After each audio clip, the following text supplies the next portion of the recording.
folks, this is Chris from Punk and Paisley, your connection for all things garage, psychedelia, punk rock, fuzzy guitar, distorted guitar, small sweaty room, too much noise, belly full of beer, good time. In any event, this video we're going to do the deep dive on the Beatles Rarities. Is it worth it? Is this a record that you need in your collection? Is this a record that enhances your collection? And the answer, I won't leave you in suspense. The answer is, oh yes, because I did the deep dive and I have what the kids, I believe these days, call receipts. I don't know. I don't really know what the kids say these days. I didn't know what the kids said when I was a kid either. I was an unpopular lad. But in any event, in 1980, Capitol Records put out the Beatles Rarities. I've got a couple of copies of this. This one has a bit of a messed up spine, but it's the cleaner LP of the two copies I believe right now that I have, which was competing not so much with well, not with anything. It wasn't competing with any official release in terms of rare Beatles tracks in the United States, because back in 1980 there were no official ones. It was competing with bootlegs. It was competing with records that were illegal pressings sold in head shops and or record stores of somebody's third generation tapes of outtakes of Beatles sessions that they had and that sort of thing.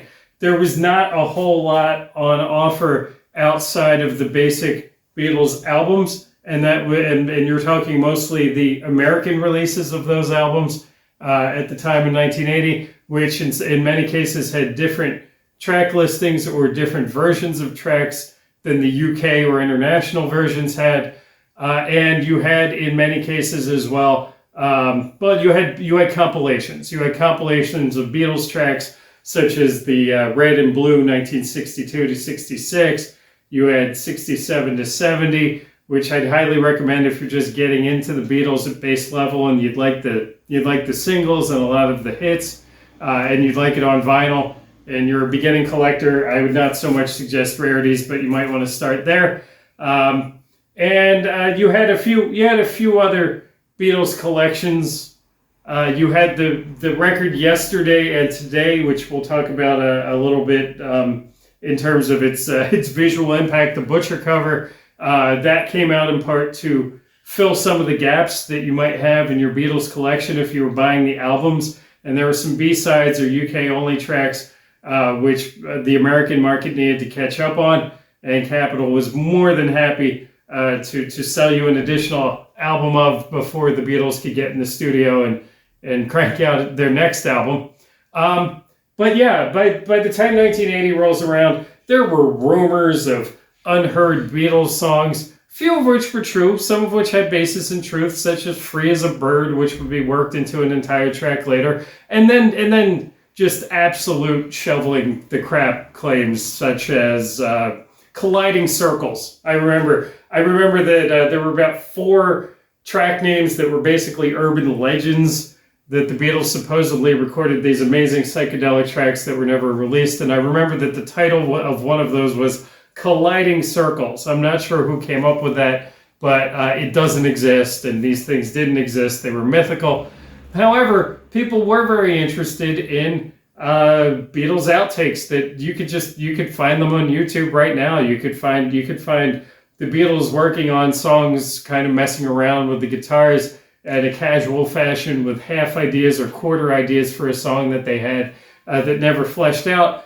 But then there were also a lot of tracks that did come out, and they came out in either a different format, different track listings, different versions, different mixes, different arrangements in some cases in the UK or on international releases than you would get in the United States. And for the Beatles completist, the Beatles collector, and remember this is before the World Wide Web, this is when people are doing things through newsletters and zines, word of mouth, talking to people at the record store. Maybe that bootleg does come in and it has a high price tag because there may be a track on there that you've never heard before. That's the soup that Capitol Records, who had the contract for Beatles albums, is operating in, and they decided to put out this Rarities as it's a great opportunity for them to make some money, and for the Beatles fanatic to get some extra Beatles that they've never heard before. So let's run through what's on the album first, and I have 7 pages of notes here, and I'm going to tell you why this is such an incredible buy for the moderate, if you're a moderate Beatles fan, or a mid-level fan of 60s music, even at the mid-level. This is a fantastic buy that will save you a ton of money even now, even in the 2020s. And we'll run through exactly how and why. The record starts all the way back with Love Me Do. The first Beatles single, 1962. There were 2 versions of the song recorded, in essence. There was one with Ringo. Now, you may remember that Ringo was hired to replace Pete Best because Ringo had been drumming for a while with, I think it was Billy Fury or some other Liverpool bands, and was considered a better drummer. He was a somewhat older guy, more polished, better stage performer. He could sing some songs. But George Martin didn't necessarily trust him. Ringo was just recently hired, and George Martin brought in a ringer named Andy White to play the drums on Love Me Do. The version of Love Me Do that most of us hear is the Andy White version, and they handed Ringo a tambourine, and Ringo's playing the tambourine on Love Me Do. The version on this album is with Ringo drumming, which was seldom heard in the United States at the time, and nobody's playing tambourine.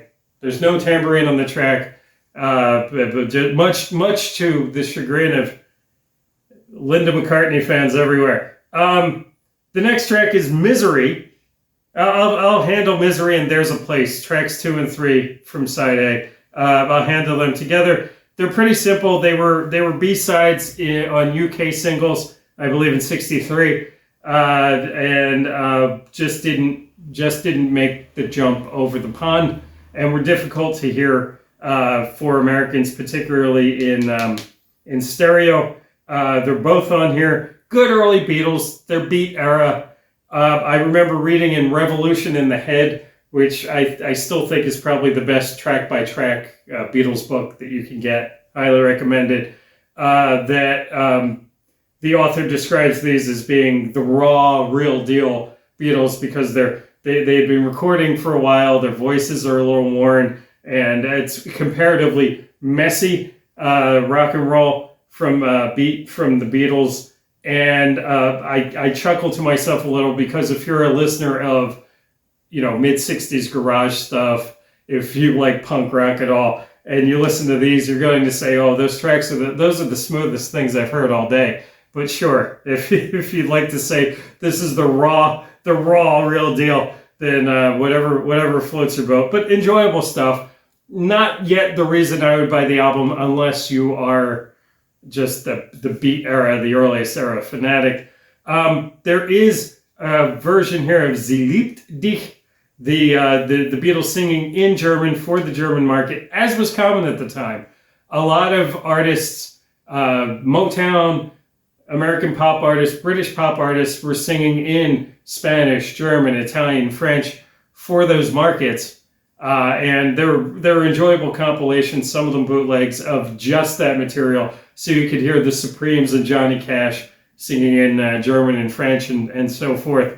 But Sie liebt dich, of course, the Beatles had lived in Hamburg for a while and were playing the Star Club and so forth in the Herbertstrasse, I guess. I'm forgetting the name of the red light district neighborhood in Hamburg. But their German, I think, was pretty good, especially in certain areas. Wink, wink. And so they do a fantastic job there. And apparently that track was available easily enough in Germany, but not in the American market at the time. There's a version of "And I Love Her." By this point, we're getting to the movies. We're the Hard Day's Night soundtrack here, and it says on the minimal and not kind of lazy, honestly, liner notes on the back of the album, that there are two common versions of the song, one with Paul's voice mostly itself and the other overdubbed, and this is the rarer of the two presented here, which is usually heard on continental European releases, or was at least in 1980. There's a version of Help here, the single Help. It says that there are two versions of that, each with a different lead vocal, and that the single version was a cleaner mix and rarer, so it was included on the album. Now I do happen to have the Help single, or at least I have the Capitol Records American release Help single. Not 100% sure that that's the same. I haven't given it a listen today. I listened to this album today, but I'm not 100% sure that that's the same Help if you have the Capitol single. Then it gets really interesting. For those of you like myself who are partisans of Revolver, I think it's the Beatles' best album. It might be, if you force me to say what's your favorite album, I might have to answer Revolver. I might have to say Revolver is the best album in the history of pop. I'm Only Sleeping. There is a markedly different version of I'm Only Sleeping on this. It's a different stereo mix. It's the one that's on the British Revolver, and there's a rearranged verses. And it's just so terrible. What the liner notes here that some intern was given a writing assignment says. In strange guitar sounds, inserted strange guitar sounds. This is an official Capitol Records release doing rather less homework than the bootleggers would have been doing. The bootleggers would have told you exactly what was different in the mix. They would have told you the take number. They would have told you the date it was recorded and the date it was mixed, and they would have told you what John and Ringo had for breakfast that morning. And here, the official Capitol Records release notes strange guitar sounds. Then side 2 ends with an entirely different mix of two different tracks of I Am the Walrus. Now we're starting to get the sort of thing that you would see about 12 to 15 years later with the release of the CD compilations of the Beatles anthology. Where they're starting to take different takes, give you different takes, and even in this case mix two takes.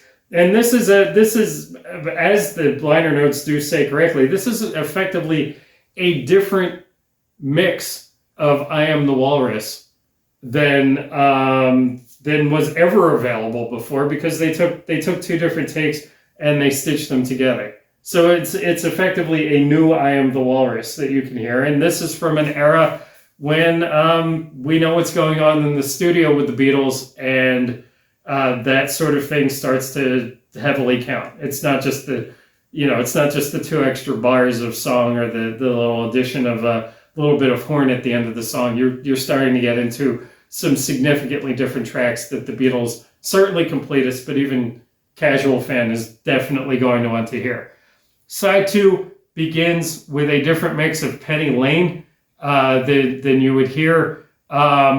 There's extra horn at the end of this mix, and it is a stereo version of the mix that was available. Actually, I'm sorry, stereo version of the mix that had not been previously available. Believe it or not, Penny Lane was not available in true stereo, in North America. It says both in the US and Canada. It was only available mono, believe it or not, in the U.S. and Canada until 1980, and they took a stereo mix and then grafted the extra horn that is missing from North American releases of Penny Lane to the end of the song in mono, I believe, if I'm following that correctly.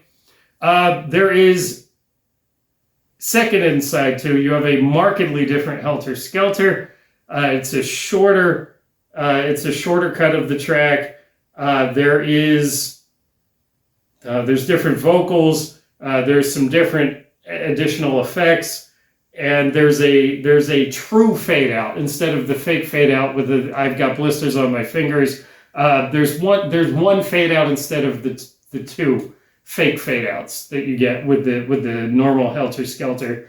And it's just it's a different mix, and definitely something that the even moderate Beatles fan is going to want to hear. The third track is a Ringo track, Don't Pass Me By. It is a different mono mix from what appears on the White Album, and it is there's significantly different busking of the violin. This is one of the ones where you're really going to hear, oh, that's a different take of the track. And as it notes, Ringo's vocal sounds certainly higher pitched. It does not go into any detail in the liner notes if that's the result of him actually singing a different higher pitched take, or if George Martin did what he has done, did do sometimes, which was a tiny little speed variation with the vocal track. That's entirely possible. The one paragraph of liner note here does not note which is the case. The main reason that I owned this album to begin with at all, or the main reason that I bought it back in, I'm going to guess around 1988 or so, when I would have purchased this album sometime, I'm going to guess between 87 and 89 I would have bought this. But this is probably the third copy of this album that I own. And a big reason, I probably paid $4 or $5 each time for these records, in excellent condition. But the records themselves in excellent condition. The Inner Light is the next track. It's in mono, and it's the B-side of the American Lady Madonna. I have a super clean, basically mint capital US release of Lady Madonna backed with the Inner Light. And part of the reason that I have, 4 copies of the Inner Light on vinyl in total is that it's one of my 10 favorite Beatles tracks. It might be one of my top 5 Beatles tracks. It is a George Harrison song in which he had to be coaxed to sing in a higher register. He adapted a Japanese poet's lyric to his signature mix of not quite Indian, not quite Western music, the blend that he did that was so interesting, and one of my all-time favorite Beatles tracks. And the way that I have this on an LP is Rarities. Next we have Across the Universe, the John song Across the Universe, and this is the version of the track that made its way to, it was going to be the B-side of Lady Madonna, but they decided to put the Inner Light on the B-side, and George in his usual place, the B-side, unfortunately. And John's track Across the Universe got donated to a charity album, a compilation called No One's Gonna Change Our World. It raised money for the World Wildlife Fund, and this is before Phil Spector got into it, and and did to Beatles songs what he did to his life partners. Ouch. Then we have You Know My Name, Look Up the Number, which was I have an Apple, very clean Apple single of B-side You Know My Name, Look Up the Number, which is the B-side for Let It Be in most iterations. And You Know My Name, Look Up My Number is definitely the Beatles Goon Show, Bonzo Dog Doodah Band connection there.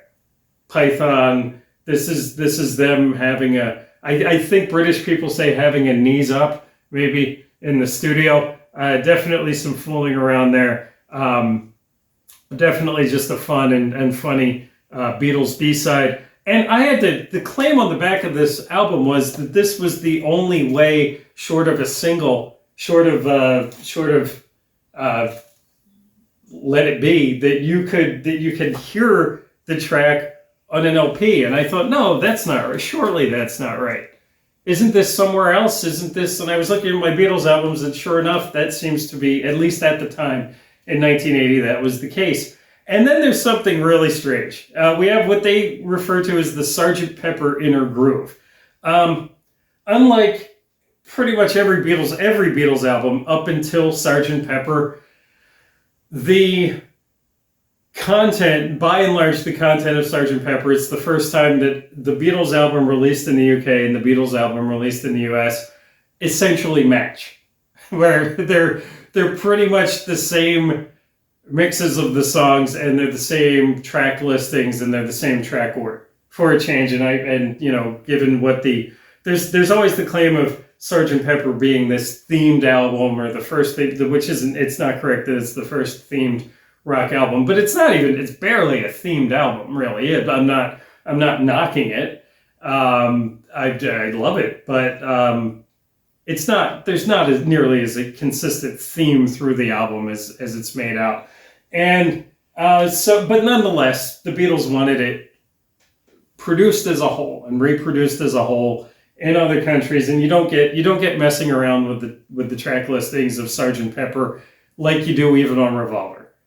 However, for whatever reasons, God knows why, the American version of Sgt. Pepper has at the end of the B-side, there is a little bit of what the liner notes refer to here as gibberish.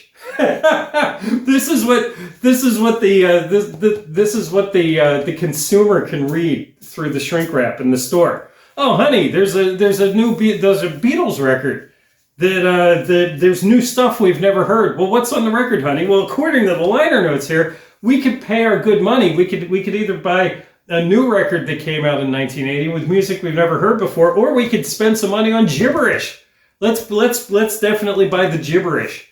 Not a good marketing 101, just don't cut down your own product.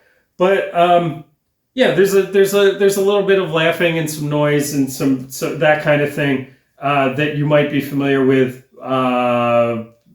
if you're an American, because you have a CD version or you have a streaming version that's the British original. But if you have an American pressing of the LP, there's a couple seconds missing. Well, what they did was they didn't reproduce the entire track with the couple seconds on the end. They just reproduced the 2 seconds as its own track. It is not in the inner groove. If you own one of those turntables that cuts out when it's hitting the inner groove, you will be able to hear this, because there's the tiniest, the smallest track you will ever see on an album. It is the not the inner groove, but there is a separate track cut for a 2 seconds of the sound that you would hear if you had the British version or most international versions of Sgt. Pepper, as opposed to your American version, which is 2 seconds shorter.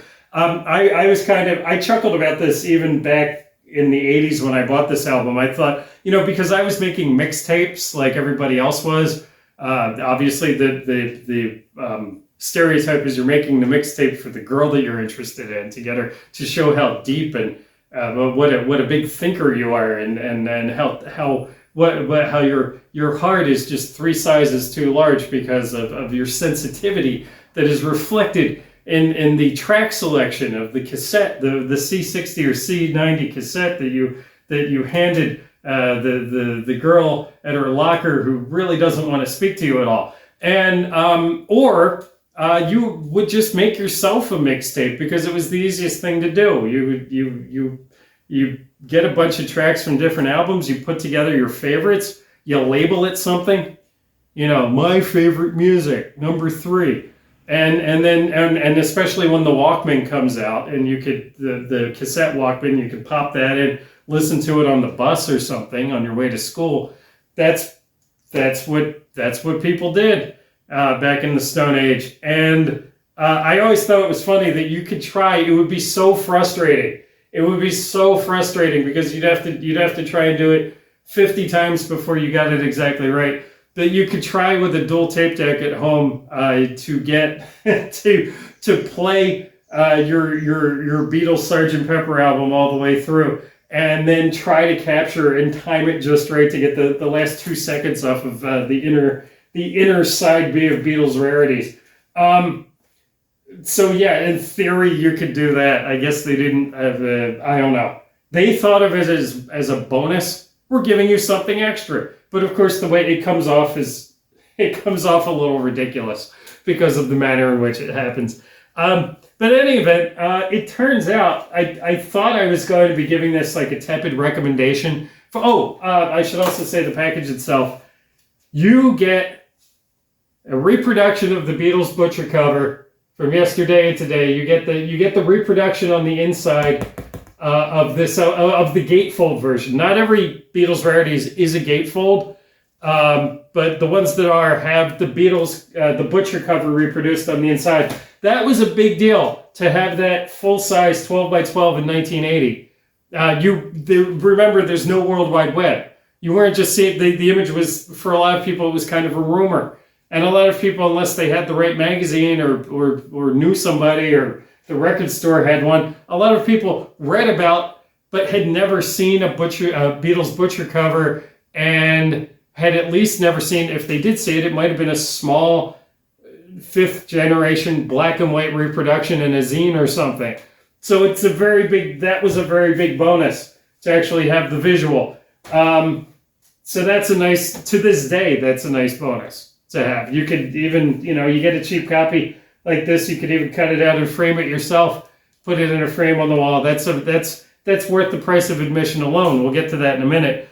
But I did the deep dive and the notes come in because I was asking the question, okay, a lot of Beatles stuff has come out in the 45 years since this album was released. And not everything, we have the World Wide Web now. And we have the ability to order stuff at our fingertips from, Discogs or fill in the blank, whatever your favorite music outlet is. And we have streaming. And the question was, well, how much would it cost you exactly to try to reproduce getting these versions of these tracks? Not just these tracks, but these versions with the different cuts and mixes, stereo mono issue, all that. If you wanted these versions, where have they been released and how much would that cost you to reproduce that? And it turns out you're talking about, you're running into some money here. The Love Me Do, you could buy the original 1962 UK single version out of print in 1963. You could get one of those. Otherwise available, 1982 UK 12-inch single reissue. It was also in the 2012 vinyl remaster of Beatles Past Masters Volume 1. A CD version available on Past Masters Volume 1. That is a 2009 remaster, which came in both mono and stereo box sets. And it's also available streaming. But let's remind people, streaming is not really owning your music. You're renting at best.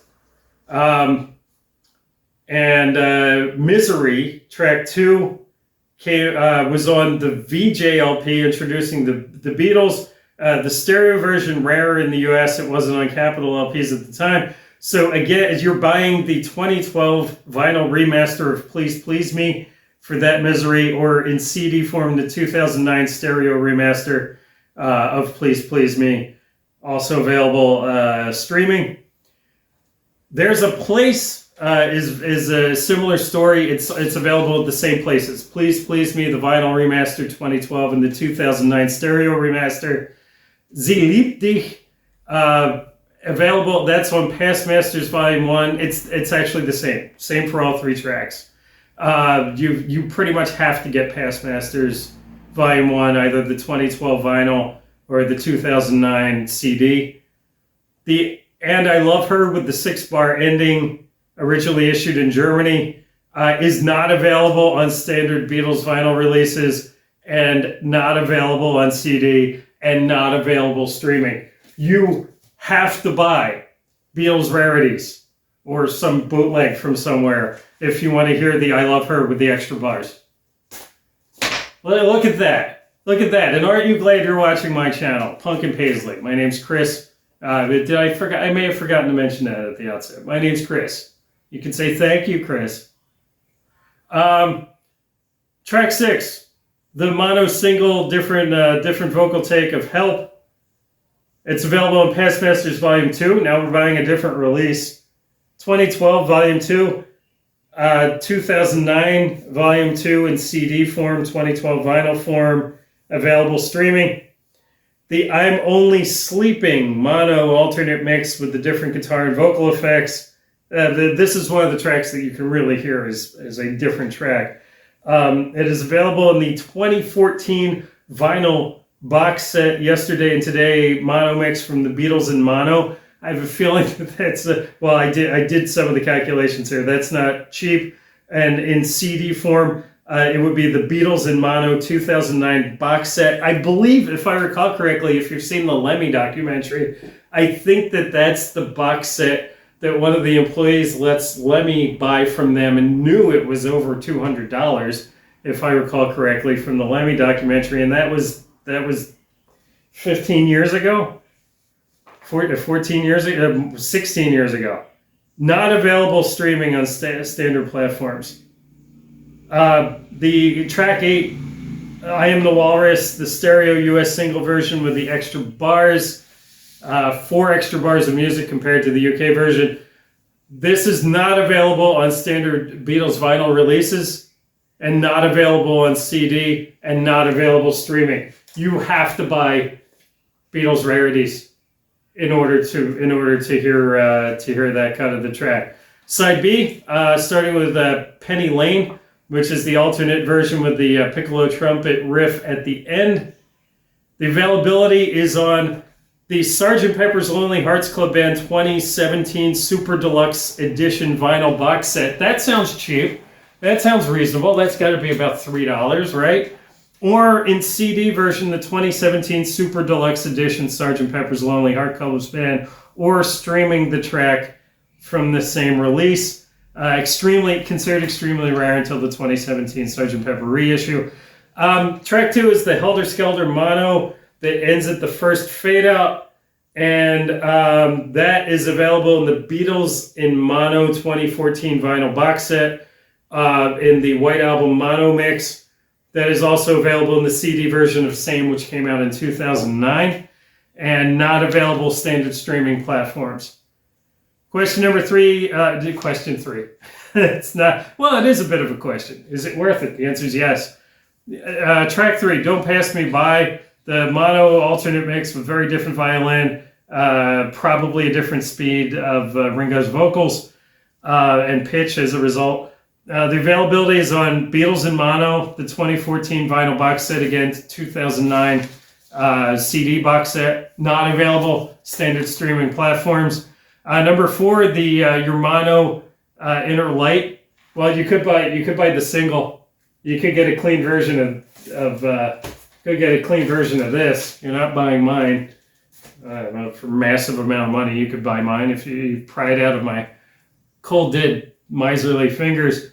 The availability is on Past Masters Volume 2, the 2012 vinyl remaster, or CD version of Past Masters Volume 2, 2009 remaster, and is available under the rubric of Past Masters Volume 2 via streaming.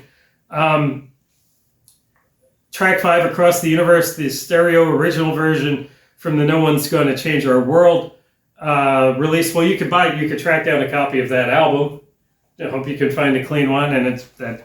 Again, probably not going to be cheap, and is also available on Past Masters Volume 2. Again, the vinyl and CD versions from 2012 and 2009.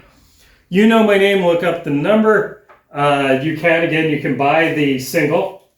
You can buy the US Let It Be single, or you can Past Masters Volume 2 for all platforms, vinyl, CD, streaming. Then number 7, the Sgt. Pepper Inner Groove, as just by itself. I mean, the 2 seconds. I don't even know that that's been cut, but you can hear it. You can buy British or most international versions of Sgt. Pepper. I would imagine the Parlophone version. No, that sounds cheap, right? Getting yourself a nice clean copy of Sgt. Pepper on Parlophone and having it shipped to the U.S. maybe, or a record store in the U.S. that has a copy that somebody's little old lady played once on Sundays. I'm sure that'd be cheap, but also it's the Sgt. Pepper's Lonely Hearts Club Band 2012 vinyl remaster, or the 2009 CD remaster, or if you stream the track and you're specifying that you want the non-American version. And the full version with there's a 15 kilohertz tone. Apparently even that 2 seconds has variations. If you need the 15 kilohertz tone so that your dog can also enjoy it, that is apparently there's some later post 2012 Sgt. Pepper remix reissues that probably cost way too much. And then there's a lot of math that I did a lot of math and just addition to figure out how much it would cost to get as much as possible in physical format in the smallest amount of physical media that you would use, and you would still be missing 3 tracks. You would still be missing 3 tracks that aren't available in any of those formats, and they're still not available streaming. To not have 3 of the tracks on the album, it came to $217, and some of that's streaming, which means that you don't own the physical medium, which to me means you don't really own anything. I mean, to me, this whole digital licensing thing that we've seen it. We know if you don't have a physical copy of the music, do you really own the music? Compare that with I was looking up, okay, a VG Plus cover, VG Plus vinyl copy of Sgt. Pepper Rarities. I'm sorry, not Sgt. Pepper, Beatles Rarities. Gatefold, one of the gatefold ones. Right now on Discogs versus $217. It's about $15 plus postage. In the US, you're going to pay about $15 plus postage. This is actually one of the cheapest Beatles LP releases that you can buy. And it's got some of the rarest stuff. So if you were, I mean, this puts it from the should to have to category. If you are at least a moderate Beatles fan, if you have a moderate interest in 60s music, if you have if you're trying to get, do your Beatles collection on vinyl, even if it's mismatched here and there, and you just want to be able to put a needle on things and hear them, and you have some originals and you have some re-releases, there's stuff on here that you're just not you're not getting in any format otherwise. So Beatles Rarities turns out to be, I think I've stumbled in wanting to do this video. I think I've stumbled into something here, that this is actually one of the best buys that a Beatles fan or a 60s music fan can make. It's absolutely one of the best buys. I don't think you're getting away with most other VG Plus Beatles anything in LP format for $15 plus postage, and that's the gatefold. I think that there are a couple non-gatefold covers where the VG Plus is even knock a few dollars off, even if you're just interested in the music and you don't need the butcher cover. So yeah, aren't you glad you watched the video now? I just saved you $200. You're welcome, Chris. I'll take it. And that's why you should subscribe, and that's why you should like and comment on this channel, Punk and Paisley. My name's Chris. I'm even saving you money. It doesn't make sense not to like and subscribe. And yeah, I'll be back with a whole lot more. If there's fuzzy guitar, if there's distorted guitar, I do some classic rock. I do a whole lot of psychedelia, garage, punk, hardcore, trashy rock and roll, you name it. You come on back to the channel. And until next time, kids, remember, keep on rocking in the unfree world.